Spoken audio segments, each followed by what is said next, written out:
चलिए आगे हम जो पढ़ा रहे थे लेक्चर 1 एसएचएम का जो डाले थे एसएचएम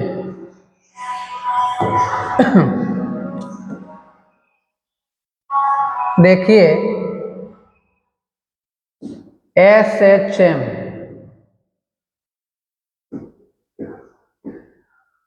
इसका जो लेक्चर 1 था आपका लेक्चर 01 एसएचएम लेक्चर 01 2 दिन पहले मैंने एक वीडियो डाला था जिसमें आप लोग का जो वॉइस था वो स्पष्ट पता नहीं चल रहा था कुछ देर के बाद, तो फिर से इस पे मेहनत करना पड़ रहा है। तो देखेंगे एसएचएम का जो फुल फॉर्म होता है simple harmonic motion, simple harmonic motion जिसको हम लोग हिंदी में जानते हैं सरल आवर्त गति। हिंदी में हम लोग जानते हैं सरल आवर्त गति।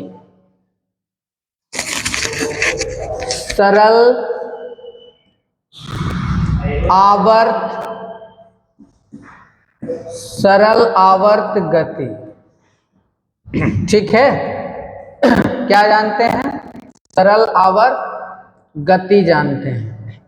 अब इसको हम लोग जानेंगे कि सरल आवर्त गति क्या होता है।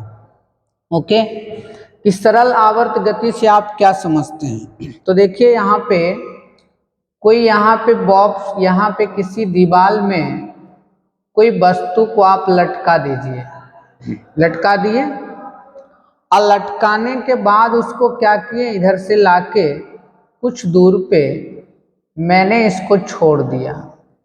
तो देखा यहाँ क्या, इस तरह से यहाँ से मैंने छोड़ा तो उतना ही जितना ऊंचाई पे वो था वो बॉडी जो है आपका इस तरह से दोलन करता है, ठीक है ना। तो एक रास्ता पे एक निश्चित पथ पर, मतलब एक निश्चित समय के बाद, निश्चित समय अंतराल के बाद बार बार जो दोहराता है तो उसी गति को हम लोग बोलते हैं सरल आवर्त गति बोलते हैं, ठीक है। फिर से इसका ध्यान देंगे कि एक निश्चित पथ पर निश्चित समय अंतराल के बाद कोई वस्तु इर्द गिर्द आगे पीछे होता है तो इस प्रकार का जो गति होता है उसको हम लोग बोलते हैं सरल आवर्त गति। अब देखिए इनसे जब चीजें बहुत सारा पॉइंट्स निकलेगा कि जब ये यहाँ पे बॉडी को छोड़ दिया जाता है तो आगे पीछे जो होता है वहाँ पे त्वरण उत्पन्न होता है। क्या होता है? त्वरण उत्पन्न होता है, बल भी होते हैं, इसमें ऊर्जा भी खपत होती है। मिडिल पॉइंट पे मैक्सिमम, मतलब मध्य बिंदु पे क्या ऊर्जा होता है, इसमें आयाम होते हैं, कई सारे चीज होते हैं। तो मैं प्रत्येक बिंदु पे आपका बात करता हूँ, तो जरा ध्यान से देखेंगे बालक, इसको जरा ध्यान से देखिए कि सरल आवर्त गति क्या है। जैसे एग्जाम्पल में मैं बात करूं कि झूले की गति हो गया, पेंडुलम की गति हो गया, ये सब किसका एग्जाम्पल है? सरल आवर्त गति का है। मतलब एक बॉडी को जो है ना आप इस तरह से रखेंगे तो बार बार जो है आगे पीछे होता रहेगा, एक निश्चित पथ पे निश्चित समय अंतराल के बाद जो गति को दोहराना जो प्राप्त होता है उसी को हम लोग बोलते हैं सरल आवर्त गति। क्लियर है बालक? देखेंगे इधर, ठीक। अब देखिए इधर, अब देखिए सरल आवर्त जो गति होता है ना, यहाँ पे जरा ध्यान से साइड में मैं कर देता हूँ कि सरल आवर्त जो गति होता है, ध्यान से देखेंगे कि सरल आवर्त जो गति होता है, ठीक है, इस तरह से, और सरल आवर्त जो गति होता है वहां पे त्वरण उत्पन्न होता है। क्या उत्पन्न होता है? त्वरण उत्पन्न होता है। और त्वरण का जो व्यंजक होता है वो आपका होता है माइनस ओमेगा स्क्वायर इंटू क्या होता है? एक्स होता है। Minus omega square into x होता है। देखिए इसका भी प्रूव होता है, हालांकि आप इसको यहाँ ख्याल रखेंगे कि ए बराबर ओमेगा स्क्वायर इंटू एक्स होता है, ठीक है। तो इसके बारे में भी बताएंगे कि कैसे ये आया, ठीक है। एक चीज और हम जानते हैं कि भाई न्यूटन के सेकेंड लॉ में हमने पढ़ा है, क्या पढ़ा है, एम इंटू क्या पढ़ा है, ए पढ़ा है। एम इंटू क्या पढ़ा है, ए पढ़ा है। अब यहाँ से जो फोर्स होगा, यहाँ पे देखिए एम इंटू, बताइए जो त्वरण है, क्या मैं इस त्वरण के जगह पुट कर सकता हूँ, तो आप यहाँ पुट कर देंगे माइनस ओमेगा स्क्वायर इंटू क्या हो जाएगा, एक्स हो जाएगा। तो यहाँ पे चीजें जो होगा minus M omega square into क्या होगा, एक्स होगा, और एफ बराबर हो गया। अब इसको क्या करना है, एक मिनट, इसको क्या करना है, ठीक है, माइनस यहाँ पे, यहाँ पे देखेंगे, यहाँ पे क्या है माइनस। अब इसको मान लेना है के कांस्टेंट, इसको क्या मान लेना है, कांस्टेंट। तो एफ बराबर जो फॉर्मूला हो गया माइनस क्या हो गया, के इंटू क्या हो गया, एक्स हो गया। वेयर यानी जहां एक्स की मैं बात करूं तो आपका, सॉरी, के की मैं बात करूं तो के एक आपका क्या है, बल नियतांक है। एक क्या है बालक, बल नियतांक है। तो देखिए यहाँ पर के कांस्टेंट के फॉर्म में है, तो यहाँ पे बल नियतांक है। अब मैं बात करूं कि कांस्टेंट पॉजिटिव है, तो यहाँ पे क्या करना है कि आपका के बराबर जो होगा यानी एफ बटा माइनस एक्स का क्या हो जाएगा, मोड हो जाएगा। तो आपका के बराबर हो जाएगा एफ बटा कितना हो जाएगा, एक्स हो जाएगा।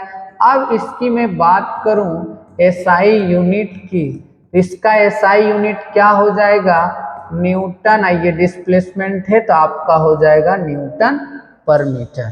तो आई होप आप लोग समझ गए होंगे। इस त्वरण की भी बात चर्चा होगी कि sir minus omega square into x कैसे आया, इसकी भी चर्चा होगी कि जब कोई वस्तु आगे पीछे होता है निश्चित समय अंतराल पे यानी आवर्त गति में चलता है तो उसका जो त्वरण होता है minus omega square into x होता है। अब न्यूटन के सेकेंड नियम से हम लोग जानते हैं एफ बराबर एम इंटू क्या जानते हैं, ए जानते हैं। तो यहाँ पे चीजें मैंने जो पढ़ा है तो यहाँ पे क्या होगा, putting the value getting the result. तो देखिए यहाँ से minus omega square into X, तो यहाँ पे एम हो गया और आपका ए का मान पुट हो गया। अब यहाँ से चीजें आपको जो होगा minus M omega square into X, तो इसको मैंने क्या मान लिया है, कांस्टेंट मान लिया है। इसको कांस्टेंट मानने के बाद जो होगा एफ बराबर माइनस के इंटू एक्स हो गया, जहां के क्या है, बल नियतांक है। तो आप बल का जो फॉर्मूला निकालें, जो त्वरण का फॉर्मूला निकालें, आप इससे निकाल सकते हैं। अब जो इससे जो आप चीजें जो यहाँ पे आपने लिखा, मैंने जो डायरेक्ट लिखा, मैं आपको इसको जस्ट प्रूव करता हूं, ठीक है। तो इसका प्रूवेशन हम लोग देखते हैं, ठीक है, आगे चलते हैं। देखिए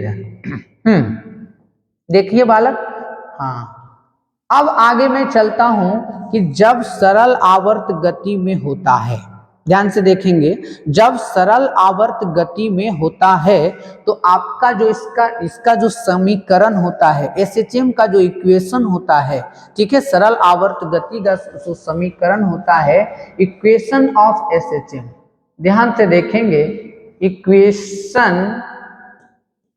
इक्वेशन ऑफ एसएचएम, देखिए इस इक्वेशन ऑफ एसएचएम यहाँ पे ध्यान से देखेंगे, यानी सिंपल हार्मोनिक मोशन का जो समीकरण होगा वो कैसा होगा। तो देखिए x बराबर ए साइन ओमेगा टी प्लस क्या होगा, डेल्टा। ध्यान से देखेंगे, ये आपका जो है एम्पलीट्यूड है, ये आपका ओमेगा टी प्लस डेल्टा है। इन सब के भी बारे में चर्चा करेंगे आगे चल के। पहले इक्वेशन ऑफ एसएचएम की मैं बात करूं। अब देखिए ये डिस्प्लेसमेंट है, अब मेरे को वेलोसिटी निकालना है, तो वेलोसिटी कैसे निकलेगा, तो वेलोसिटी बराबर हम लोग जानते हैं, क्या जानते हैं, तो आपका क्या हो गया, यानी डी एक्स बटा क्या होता है, dt होता है, dx बटा dt होता है। तो अभी मैंने आपको पहले एक वीडियो डाला, उसमें देखिए dc में निकाल रहा हूँ। यहाँ x के जगह क्या हो जाएगा a, और यहाँ पे हो जाएगा साइन, और उसके बाद ओमेगा टी आप प्लस क्या हो जाएगा डेल्टा, अब बटा यहाँ पे हो जाएगा dt हो जाएगा। तो यहाँ पे देखिए v बराबर जो फॉर्मूला आ जाएगा, a को बाहर कर देंगे, और साइन x का dc क्या होता है cos x, तो साइन x का dc होता है cos x। तो यहाँ पे x के जगह ओमेगा टी प्लस डेल्टा। अब देखिए फंक्शन t का है, तो t के बगल में क्या है ओमेगा, तो आपका ओमेगा बराबर आ गया, यानी v बराबर a into omega into cos, into है यहाँ पे गुना है, ठीक है, a गुना omega cos omega t plus delta आ गया। तो आपका ये वेलोसिटी आ गया। अब मैं बात करूं एक्सेलरेशन कैसे निकलेगा, तो आप बताइए जो एक्सेलरेशन बराबर होता है, अब देखिए मैं आगे लिख रहा हूं, ठीक है, देखिए इधर आगे देखिए, ठीक है, आगे अब आगे देखिए, मैं इसको डिलीट कर रहा हूं। अब देखिए यहाँ पे जो चीजें हैं आपको एक्सेलरेशन निकालना पड़ेगा। तो देखिए एक्सेलरेशन बराबर जानते हैं dv बटा क्या जानते हैं dt जानते हैं।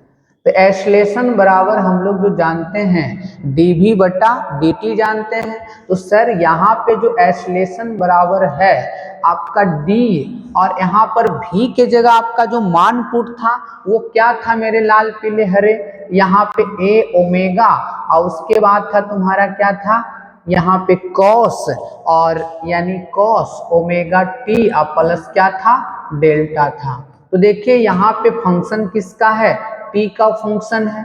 तो यहाँ पे हम लोग देखेंगे क्या ये कांस्टेंट पार्ट है, और a इंटू क्या हो जाएगा ओमेगा बाहर हो गया, यानी a इंटू ओमेगा बाहर हो गया, और cos x का dc क्या होता है cos x का dc माइनस साइन x होता है। तो यहाँ पे हम लगा देंगे माइनस और साइन, और यहाँ पे आपका हो जाएगा ओमेगा टी और प्लस क्या हो जाएगा डेल्टा हो जाएगा। अब देखिए फंक्शन t का है, तो t के बगल में क्या है बालक ओमेगा है। तो देखिए यहाँ पे तो मल्टीप्लाई, यहाँ पे ओमेगा कर देता हूँ, ठीक है ओमेगा। तो आपका फाइनली जो आ गया a minus A omega square, और यहाँ पे आ गया साइन आपका क्या आ गया ओमेगा टी आप प्लस क्या आ गया डेल्टा।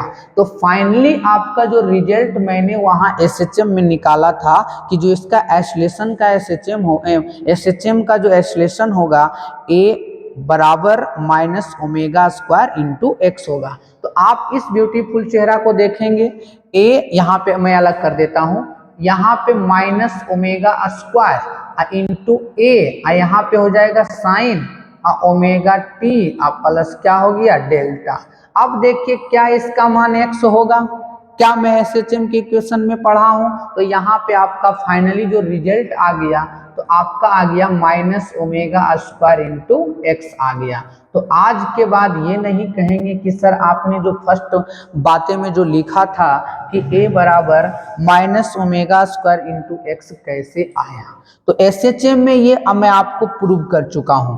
अब मैं आपको आगे बताऊंगा कई ऐसे टर्म से इससे रिलेटेड, एसएचएम से जो रिलेटेड टर्म है वो जैसे टाइम पीरियड है, उसके बाद फ्रीक्वेंसी है, उसके बाद एम्पलीट्यूड है, और मतलब इसमें कई सारे, अब मान लीजिए आवर्तकाल का जो फंक्शंस आता है, आवर्तकाल का जो आपका एक्सप्रेशन आता है, जो व्यंजक आता है 2 पाई अंडर रूट m/k आता है। तो मैं उसको कल आपको सिद्ध करके दिखाऊंगा, और आगे की ये प्रक्रिया लगातार जारी रहेगा। कृपया करके आप जो मेरे चैनल पे नहीं हैं, चैनल को सब्सक्राइब करें और अपने दोस्तों को शेयर करें, और उसको आप जो मैं यहाँ लेक्चर दिया हूँ आप उसको कॉपी में नोटबुक करें और ध्यान से पढ़ें। इसी तरह आगे बढ़ते रहें, खिलखिलाते रहें। धन्यवाद मित्रों, बेस्ट ऑफ लक।